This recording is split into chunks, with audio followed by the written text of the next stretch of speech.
All right, we're about to dive into a pretty intense story. It's all about a young girl who's caught right in the middle of her mother's obsession with a high society image and a harsh reality that's about to come crashing down. We're talking friendship, betrayal, and what happens when that pressure to be perfect turns really, really toxic. Can you even imagine being a kid and having your best friend's mom ask you that?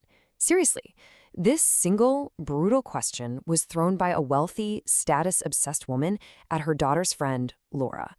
It's a moment that just perfectly captures the cruelty and the class anxiety that's really at the heart of this entire story. So, at the center of all this is Charlotte. She's a French girl who's moved to the US, and she's basically living in two different worlds. One world is her mother's, who desperately wants her to be classy and only hang out with rich kids. And the other world? That's her own genuine, down-to-earth friendship with an Italian girl named Laura. And right here, this is the core conflict, isn't it? On one side, you've got the mom's world. It's all about image, status, and what things look like. But on the other side, you have a real friendship built on something authentic, a shared love for drawing, real support for each other, a connection that has absolutely nothing to do with money. You can just feel they're on a collision course. So you have to ask, what was driving this woman's cruelty? Well, it turns out her behavior was totally rooted in her own past. See, her super strict parents completely disapproved of her marriage and cut her off financially. From that point on, her entire life became this desperate mission to prove them wrong. Any threat to that perfect image she built, especially poverty, well, that wasn't just a setback for her. It was a deep personal failure. And that personal failure is exactly what happens next. The fragile world her mother built with so much desperation, it's all about to shatter into a million pieces. The collapse is just so swift and brutal. First, bam, Charlotte's dad loses his job and their income is just gone. Then comes what for her mother is the ultimate humiliation, pulling Charlotte out of her expensive private school. And finally, to hide the so-called shame of their new reality, the mother forces the whole family to pack up and move to a completely new city. You can see just how deep the divide was between Charlotte's parents in this one argument. Her dad is, grappling with the devastating reality of their situation. But her mother, she's only worried about appearances, literally asking, what would I even say to my friends? You can just feel his frustration trying to get through to her.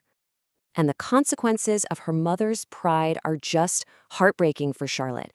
In the total chaos of the move, she leaves behind the one notebook that has Laura's phone number in it. The one person who actually got her, her only real friend, is suddenly gone. So years go by. Charlotte is feeling totally isolated and misunderstood. But then a chance discovery opens a door back to the one friendship that ever felt real.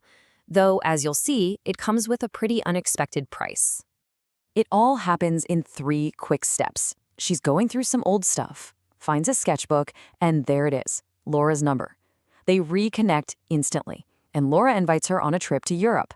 Now, Charlotte knows her mom would never approve, so she comes up with a clever lie.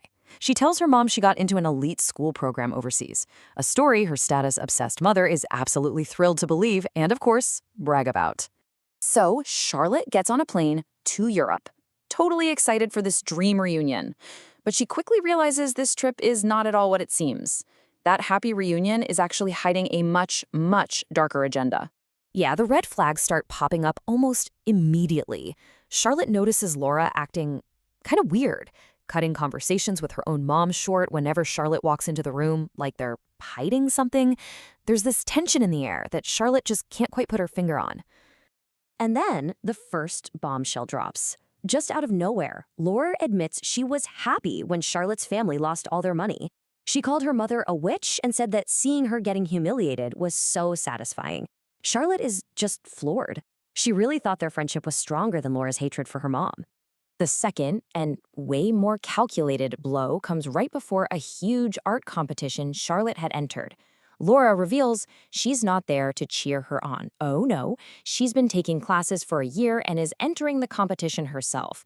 This trip was never a reunion, it was a setup to go head-to-head with her. And that brings us to the climax. You've got an international art competition. It's being broadcast live on TV, and it's about to become the stage where years of lies, secrets, and resentment finally, publicly, explode. And let's not forget what's on the line here. The grand prize is a life-changing $500,000. For Charlotte, this isn't just about the money. This is freedom. This is her ticket out from under her mother's thumb. Okay, so the final moments are pure chaos. Charlotte wins first place, Laura gets second. But before Charlotte can even give her speech, her mother, who saw her on TV, storms right into the ceremony, absolutely furious.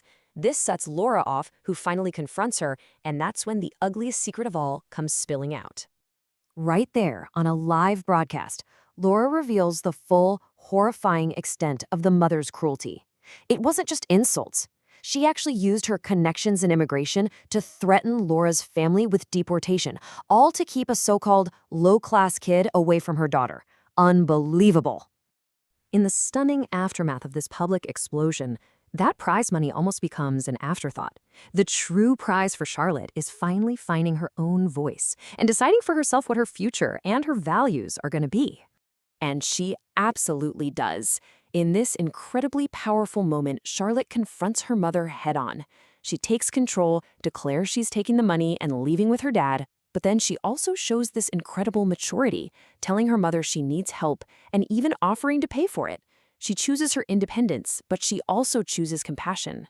Before she leaves, Charlotte turns to Laura too, and she doesn't just forgive the betrayal, but she acknowledges that her mother's horrific actions were the root cause of it all. She extends an olive branch, an offer to maybe someday start over, separating her friend's flawed reaction from her mother's original sin.